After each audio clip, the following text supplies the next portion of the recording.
Price be to Jesus Christ and blessed Virgin Mary. Welcome back to Catholic വെക്കബി. ഗർഭന്താൾ മുന്നറിയിപ്പ് ഭാഗം 4. ഈ ഗർഭന്താൾ വാർണിംഗ് എപ്പോഴാണ് സംഭവിക്കുക എന്നുള്ളത് കുഞ്ചിതയ്ക്ക് നന്നായിട്ട് അറിയാം, പക്ഷെ അത് അവർ വെളിപ്പെടുത്തിയിട്ടില്ല. കുഞ്ചിത പറഞ്ഞത് എയിൽ തുടങ്ങുന്ന ഒരു സംഭവം സംഭവിക്കുന്ന സമയത്താണ് ഇത് സംഭവിക്കുക എന്നുള്ളതാണ്. അത് എയിൽ തുടങ്ങുന്ന എന്ത് സംഭവം എന്നുള്ളതും അവർ പറഞ്ഞിട്ടില്ല. മാതാവ് അവരോട് പറയരുത് എന്നും പറഞ്ഞിട്ടില്ല, പക്ഷെ അവർക്ക് തോന്നുകയാണ് ഇത് പറയേണ്ട എന്നുള്ളത്. പക്ഷേ ചില സൂചനകൾ അവർ തന്നിട്ടുണ്ട്. കഴിഞ്ഞ വീഡിയോയിൽ ഞാൻ പറഞ്ഞതുപോലെ ഇരട്ട സംഖ്യ വരുന്ന വർഷത്തിലാണ് മുന്നറിയിപ്പ് സംഭവിക്കുക. ഞാൻ പറഞ്ഞു 2022, 2024, 2026, ഇപ്പോൾ 2025 ആയി. 2026 2028 നമുക്ക് അറിഞ്ഞുകൂടാ. രണ്ടാമത്തെ കാര്യം അവർ പറഞ്ഞത്, ഈ മുന്നറിയിപ്പ് സംഭവിക്കുന്നതിന് മുൻപ് സഭയിൽ ഒരു പ്രധാനപ്പെട്ട സിനഡ് നടക്കും എന്നാണ് പറഞ്ഞത്. അന്ന് കൊഞ്ചിത് ഇത് പറയുന്ന സമയത്ത് സിനഡൊന്നും അത്ര ഫെമിലിയർ ആയിരുന്നില്ല, ആ വാക്കുകളൊന്നും അവർക്ക് അത്ര ഫെമിലിയർ ആയിരുന്നില്ല. കൗൺസിലുകളാണ് അവർക്ക് ഫെമിലിയർ ആയിട്ടുള്ളൂ എന്നാണ് ഈ രണ്ടാമത്തെ കൗൺസിലൊക്കെ നടന്നുകൊണ്ടിരുന്നത്. പക്ഷേ കൊഞ്ചിത് പറഞ്ഞു കൗൺസിലല്ല, സിനഡ് എന്ന് തന്നെ പറഞ്ഞു. വെരി ഇമ്പോർട്ടൻറ്റ് സിനഡ് എന്ന് പറഞ്ഞു. അപ്പം നമുക്കിപ്പോൾ ഒരു സിനഡ് ഓൺ ഗോയിങ് പ്രോസസ്സിൽ നടന്നുകൊണ്ടിരിക്കുകയാണ്. അപ്പോൾ ഒരു പ്രധാനപ്പെട്ട സിനഡ് നടന്നു കഴിഞ്ഞാൽ ഇത് സംഭവിക്കും എന്ന് കുഞ്ചിത പറയുന്നുണ്ട്. മൂന്നാമത്തെ കാര്യം കുഞ്ചിത പറയണത്, കമ്മ്യൂണിസം തിരിച്ചു വരും എന്നാണ് പറയണത്. അത് ഏത് ഫോമിലാണ് നമുക്കറിഞ്ഞുകൂടാ. കമ്മ്യൂണിസത്തിൻ്റെ ആശയങ്ങൾ തിരിച്ചു വരും എന്നാണ് പറയണത്. അപ്പോൾ നമ്മളിപ്പോൾ നോക്കുമ്പോൾ ലോകം മുഴുവനും കമ്മ്യൂണിസ്റ്റ് പാർട്ടികൾ ഓരോ സ്ഥലത്തും അവർ വിജയിച്ചു വരുന്നതായിട്ട് കാണുന്നത്. നമ്മുടെ കേരളത്തിൽ പോലും തുടർച്ചയായിട്ട് 2 വർഷം കമ്മ്യൂണിസ്റ്റുകാർ ഭരണത്തിൽ വന്നു. അപ്പോൾ കമ്മ്യൂണിസം തിരിച്ചു വരുമെന്നും പറയുന്നുണ്ട്. മറ്റൊരു കാര്യം കുഞ്ചിത് പറയണത്, മാർപ്പാപ്പ റഷ്യയിൽ മോസ്കോ സന്ദർശിക്കും എന്ന് പറയുന്നുണ്ട്. അപ്പോൾ ഇപ്പം നമ്മൾ ന്യൂസിൽ കാണാൻ നിരവധി തവണ വത്തിക്കാൻ റിക്വസ്റ്റ് ചെയ്തു, മോസ്കോ സന്ദർശിക്കണം, റഷ്യ സന്ദർശിക്കണം എന്ന് പറഞ്ഞ്. പക്ഷേ പുടിൻ അനുമതി ഇതുവരെയായിട്ടും കൊടുത്തിട്ടില്ല. അപ്പോൾ വാർത്തയിൽ നമ്മൾ കാണുവാണ്, പത്രം എടുത്ത് നോക്കുമ്പോൾ മാർപ്പാപ്പ മോസ്കോ സന്ദർശിച്ചു. അപ്പം ഏകദേശം സമയമായി, മുന്നറിയിപ്പിൻ്റെ സമയമായി. അപ്പോൾ ഇതെല്ലാം ഒരുപക്ഷെ ആ സമയത്തെങ്കിലും ആൾക്കാർ ഒരുങ്ങിയിരുന്നോട്ടെ എന്ന് വിചാരിച്ചിട്ട് ദൈവം കൊടുക്കുന്ന ചില സൂചനകളായിരിക്കും. അപ്പോൾ ഒരു സിനഡ് സംഭവിക്കും, കമ്മ്യൂണിസം തിരിച്ചു വരും, മാർപ്പാപ്പ മോസ്കോ സന്ദർശിക്കും. പിന്നെ പറയേണ്ട, മാർപ്പാപ്പ മോസ്കോ സന്ദർശിച്ച് തിരിച്ച് വത്തിക്കാനിലോട്ട് വന്നു കഴിഞ്ഞാൽ യൂറോപ്പിൽ ആകെ ഒരു വിപ്ലവം സംഭവിക്കുന്ന രീതിയിൽ ഒരു പ്രൊട്ടസ്റ്റൊക്കെ സംഭവിക്കും എന്നും കുഞ്ചിത പറയുന്നുണ്ട്. ഒരുപാട് കാര്യങ്ങൾ കുഞ്ചിത ഇവിടെ പറഞ്ഞു വെക്കുന്നുണ്ട്. ഈ മുന്നറിയിപ്പുമായി ബന്ധപ്പെട്ട് ഇഷ്ടംപോലെ പുസ്തകങ്ങളുണ്ട്, അതിലെല്ലാം ഈ കുഞ്ചിത പറയുന്നുണ്ട്. അപ്പം നിലവിൽ കുഞ്ചിത അവരുള്ളത് സ്പെയിനിലല്ല, ഗർഭന്താളിലല്ല. അവർ വ്യക്തിപരമായിട്ട് അവരുടെ കുടുംബത്ത് ന്യൂയോർക്കിലാണ് അവർ താമസിക്കുന്നത്. അപ്പോൾ ഇവിടെ കുഞ്ചിതയുടെ ഇൻ്റർവ്യൂവിൽ കുഞ്ചിത പറയുന്ന കാര്യത്തിൽ ഒരു കാര്യം പറയുന്നുണ്ട്. മുന്നറിയിപ്പ് സംഭവിക്കുന്ന സമയത്ത് സമയം നിശ്ചലമാകുമെന്ന് പറയുന്നുണ്ട്. സമയം നിശ്ചലമാകും. അപ്പോൾ സമയം എങ്ങനെയാണ് നിശ്ചലമാവുക? സമയം നിശ്ചലമാകുമ്പോൾ നമ്മൾ ചെയ്യുന്ന പ്രവൃത്തി എല്ലാം നിശ്ചലമാകും. അപ്പോൾ സമയം നിശ്ചലമാകുമ്പോൾ പറന്നുകൊണ്ടിരിക്കുന്ന വിമാനം മുന്നറിയിപ്പ് സംഭവിക്കുന്ന സമയത്ത് വായുവിൽ സ്റ്റില്ലായിട്ട് നിൽക്കേണ്ടി വരും. ഓടിക്കൊണ്ടിരിക്കുന്ന ട്രെയിൻ സ്റ്റില്ലായിട്ട് നിൽക്കേണ്ടി വരും. ചില ഹോളിവുഡ് ഫിലിംസിലൊക്കെ നമുക്കിത് കാണാം. പെട്ടെന്ന് സ്റ്റില്ലാവുന്നു, സമയം സ്റ്റില്ലാവുന്നു, എല്ലാവരും ഫ്രീസായിട്ട് നിൽക്കുന്നു. പിന്നെ പെട്ടെന്ന് സമയം ഓടുമ്പോൾ എല്ലാവരും ഒന്നും അറിയാത്ത പോലെ നടക്കുന്നു. അപ്പോൾ ഇതിനെക്കുറിച്ച് അവർ പറയണത് 2 രീതിയിലാണ്. ഒന്ന്, അക്ഷരാർത്ഥത്തിൽ സമയം നിൽക്കാം, ദൈവത്തിന് അസാധ്യമായിട്ട് ഒന്നുമില്ലല്ലോ. അക്ഷരാർത്ഥത്തിൽ സമയം സ്റ്റില്ലായിട്ട് 15 മിനിറ്റ് നേരം ആളുകൾ അവരുടെ പാവങ്ങൾ ഇങ്ങനെ ദർശനത്തിൽ കാണുന്നു. അല്ലെങ്കിൽ മറ്റൊരു സംഭവം എന്ന് പറയുന്നത്, നിശ്ചലമാവുക എന്ന് ദൈവം ഉദ്ദേശിക്കുന്നത്, ചില ആൾക്കാർ പറയണത് ഈ നക്ഷത്രങ്ങൾ തമ്മിൽ കൂട്ടിമുട്ടുമല്ലോ, അത് ദൈവം എന്തിനാണ് അങ്ങനെ അനുവദിക്കുന്നതെന്ന് അവർ പറയുന്നത്, നക്ഷത്രം കൂട്ടിമുട്ടുമ്പോൾ ഈ ആയിരക്കണക്കിന് ഫ്ലൈറ്റ് റഡാർ ആപ്പ് യൂസ് ചെയ്ത് കഴിഞ്ഞാൽ നിങ്ങൾക്ക് കാണാം, ആയിരക്കണക്കിന് വിമാനങ്ങളാണ്, ആയിരക്കണക്കിന് അതിലും കൂടുതൽ വിമാനങ്ങളാണ് ലോകം മുഴുവനും ഓരോ രാജ്യത്തും പറന്നുകൊണ്ടിരിക്കുന്നത്. അപ്പോൾ ഈ മുന്നറിയിപ്പ് സംഭവിക്കുന്ന സമയത്ത് ഈ പൈലറ്റ് 2 പൈലറ്റ്സ് ഉണ്ടാവുമല്ലോ, ഇവർ ചെയ്ത പാപങ്ങൾ കാണുവാണെന്ന് വിചാരിക്കുക. അപ്പോൾ കൊഞ്ചിത ഇൻ്റർവ്യൂവിൽ പറയുന്നുണ്ട്, ഈ മുന്നറിയിപ്പ് സംഭവിക്കുമ്പോൾ മുന്നറിയിപ്പ് കാരണം ആരും മരിക്കില്ല, പക്ഷേ ഈ ഞാൻ കഴിഞ്ഞ വീഡിയോസിൽ പറഞ്ഞതുപോലെ ഈ പാപം കണ്ട് ഷോക്കായിട്ട് ഹാർട്ട് അറ്റാക്ക് വന്നിട്ട് ആൾക്കാർ മരിക്കും എന്ന് തന്നെ കുഞ്ചിത പറയുന്നുണ്ട്. അപ്പോൾ ഈ പൈലറ്റ് മാരകപാപം ചെയ്ത വ്യക്തിയാണെങ്കിലോ, അനുദപിക്കാത്തൊരു വ്യക്തിയാണെങ്കിലോ, ആ ഷോക്കിൽ അദ്ദേഹം മരിച്ചു വീഴാൻ സാധ്യതയുണ്ട്. അപ്പോൾ അദ്ദേഹം മരിച്ചു കഴിഞ്ഞാൽ ആ വിമാനത്തിലുള്ള ബാക്കി 100, 150, 200 യാത്രക്കാരുടെ അവസ്ഥയും അവരെല്ലാവരും മരിച്ചു വീഴത്തില്ലേ?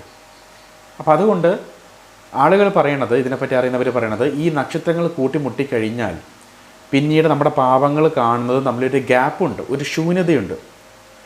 ഈ നക്ഷത്രം കൂട്ടിമുട്ടി ആകാശം ചുവന്ന നിറത്തിൽ കാണപ്പെട്ട് കഴിയുമ്പോൾ ഈ പൈലറ്റ്സിന് മനസ്സിലാകും അസാധാരണമായ എന്തോ ഒന്നാണ്. അപ്പോൾ അവർ എമർജൻസി ലാൻഡിങ് ചെയ്തുകൊള്ളും.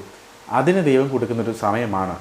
ഈ വിമാനത്തിൻ്റെ മാത്രമല്ല ബാക്കി എല്ലാ ട്രാൻസ്പോർട്ടേഷനും, ട്രെയിനാണെങ്കിലും പ്രത്യേകിച്ച് നമ്മൾ വണ്ടി ഓടിച്ചുകൊണ്ടിരിക്കുന്ന നമ്മളാണെങ്കിലും. അപ്പോൾ ഈ നക്ഷത്രങ്ങൾ കൂട്ടിമുട്ടിക്കഴിഞ്ഞാൽ ഒരു പക്ഷേ ഈ പറഞ്ഞ പോലെ ഒരു ഇൻ്റർവെൽ ഉണ്ടാവും, കുറച്ച് മിനിറ്റ് നേരത്തേക്ക്.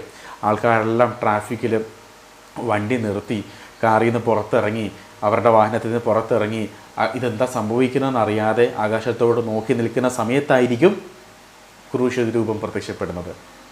ആ നിമിഷം മുതൽ വ്യക്തിപരമായിട്ട് എല്ലാവരും അവരവരുടെ പാപങ്ങൾ കൺമുമ്പിൽ കാണാം. ഓരോരുത്തരും അനുഭവിക്കുന്നത് വ്യത്യസ്തമായിട്ടായിരിക്കും. കാരണം എൻ്റെ പാപം പോലെ ആയിരിക്കില്ല മറ്റൊരുവിൻ്റെ പാപം. ഇതിനെ ഇല്ലുമിനേഷൻ ഓഫ് കോൺഷ്യസ്നെസ് എന്ന് പറയുന്നുണ്ട്, മനസ്സാക്ഷിയുടെ പ്രകാശീകരണം.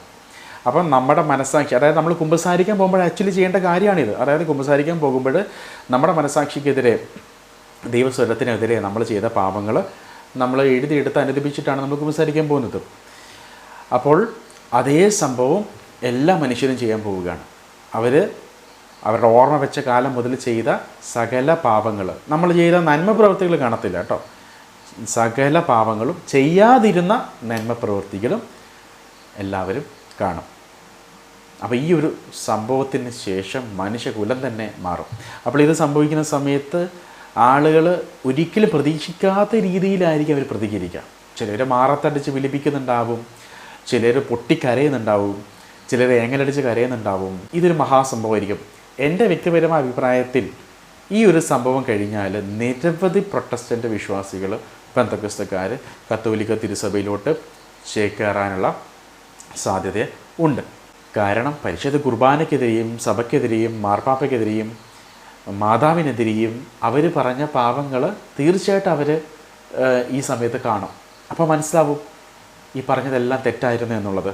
അപ്പോൾ മുന്നറിയിപ്പിന് ശേഷം വൈദികർക്ക് 2 ഡ്യൂട്ടിയെ മെയിനായിട്ട് ഉണ്ടാവുകയുള്ളൂ കുറച്ച് മാസത്തേക്ക്. ഒന്നാമത്തത് ശവസംസ്കാരം. അനേകരെ മരിച്ചു വീണിട്ടുണ്ടാവും, ഇവരെല്ലാം സംസ്കരിക്കണം.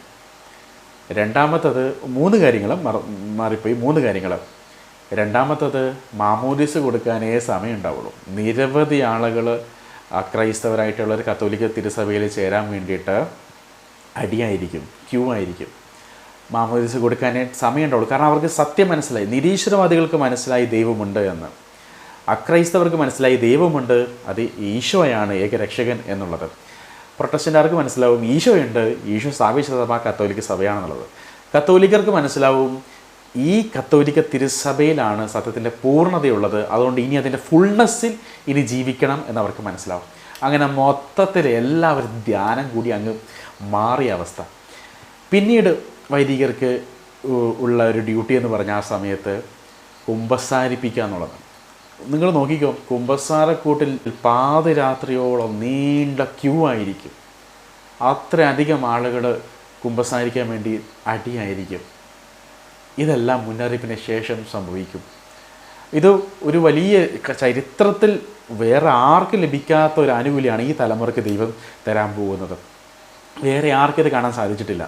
അതുകൊണ്ട് തന്നെ നമ്മൾ സുവിശേഷത്തിൽ നോക്കുകയാണെങ്കിൽ നമുക്ക് കാണാം, ഈശോ നസ്രത്തിൽ വളർന്നു, അവൻ നസ്രായൻ എന്ന് വിളിക്കപ്പെടും എന്നത് സംഭവിക്കാനാണ് ഇപ്രകാരം സംഭവിച്ചത് എന്ന് സുവിശേഷകൻ എഴുതി വെക്കുന്നുണ്ട്. ഈജിപ്തിലോട്ട് പലായനം ചെയ്തു, എൻ്റെ പുത്രനെ ഈജിപ്തിൽ നിന്നും ഞാൻ വിളിക്കും എന്നത് നിറവേറാനാണ് ഇപ്രകാരം സംഭവിച്ചത് എന്ന് പറയുന്നുണ്ട്. ഈശോ മരിച്ചു കഴിഞ്ഞു, മറ്റ് കള്ളന്മാരുടെ എല്ലുകൾ അവർ തകർത്തു, പക്ഷേ ഈശോയുടെ എല്ലുകൾ തകർത്തില്ല. അവൻ്റെ എല്ലുകളിൽ ഒന്നും നുറുങ്ങുകയില്ല എന്ന തിരുവചനം നിറവേറാനാണ് ഇപ്രകാരം സംഭവിച്ചത് എന്ന് സുവിശേഷകൻ പറയുന്നുണ്ട്. എന്നാൽ ഈശോയുടെ വിലാപുറത്ത് കുന്തം കൊണ്ട് കുത്തിയപ്പോൾ തന്നെ കുത്തി മുറിവേൽപ്പിച്ചവർ നോക്കി നിൽക്കും എന്ന വചനം അവൻ പറയുന്നുണ്ട്. പക്ഷേ അത് പൂർത്തിയായി എന്ന് യോഹന്നാൻ പറയുന്നില്ല. അത് നിറവേറാനാണ് ഇത് സംഭവിച്ചതെന്ന് പറയുന്നില്ല. പക്ഷേ ആ പ്രവചന ഭാഗം മാത്രമാണ് പറയണത്.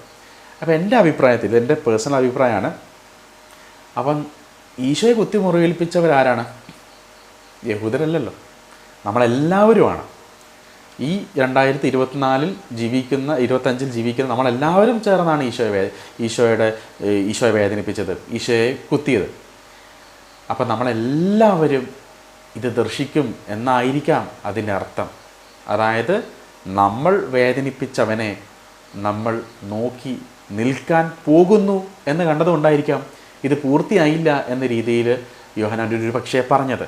അപ്പോൾ തങ്ങൾ കുത്തി മുറിവേൽപ്പിച്ചവനെ അവർ നോക്കി നിൽക്കും. അപ്പോൾ മുന്നറിയിപ്പിൻ്റെ സമയത്ത് നമ്മൾ ഈശോയോട് എന്തുമാത്രം പാപം ചെയ്തു, നമ്മുടെ പാപങ്ങൾ എന്തുമാത്രം ഈശോയെ വേദനിപ്പിച്ചു എന്ന് നമ്മൾ ഓരോരുത്തരും നോക്കി നിൽക്കാൻ പോകുന്ന ഒരു മഹാസംഭവമായിരിക്കും ഗർഭന്താൾ മുന്നറിയിപ്പ്. അക്ഷരാർത്ഥത്തിൽ ഈ ഗർഭന്താൾ മുന്നറിയിപ്പിൻ്റെ സമയത്താണ് രണ്ടാം പെന്തക്കോസ്ത അനുഭവം ഉണ്ടാകാൻ പോകുന്നത്. നമ്മളെപ്പോഴും ഈ മാസവും പെന്തക്കോസ്ത ആഘോഷിക്കാറുണ്ട്. രണ്ടാം പെന്തക്കോസ്ത കൺവെൻഷൻ എന്നൊക്കെ പറഞ്ഞാൽ നമ്മൾ കേൾക്കാറുണ്ട്. അക്ഷരാർത്ഥത്തിൽ ഈ അനുദപിക്കുന്ന സമയത്താണ് ദൈവം തിരഞ്ഞെടുത്തവരുടെ മേൽ രണ്ടാം പെന്തക്കോസ്ത അനുഭവം ഉണ്ടാകുന്നതും പിന്നീട് മൊത്തത്തിൽ സഭയിലൊരു നവീകരണം വരുന്നതും ആളുകളൊക്കെ സുവിശേഷം പ്രഘോഷിക്കാൻ വേണ്ടിയിട്ട് ഇറങ്ങുന്നതും അങ്ങനെ രാജ്യത്തിൻ്റെ സുവിശേഷം ലോകമെങ്ങും എത്തുന്ന ഒരു മഹനീയമായ ഒരു ദിനമാണ്. ചരിത്രത്തിൽ ഇന്ന് വരെ സംഭവിച്ചിട്ടില്ലാത്ത ഈശോയുടെ ഉദ്ധാനത്തിന് ശേഷമുള്ള ഏറ്റവും മഹാസംഭവമായിരിക്കും ഗർഭന്താൾ വാണി. വിവ ക്രിസ്തോറെ.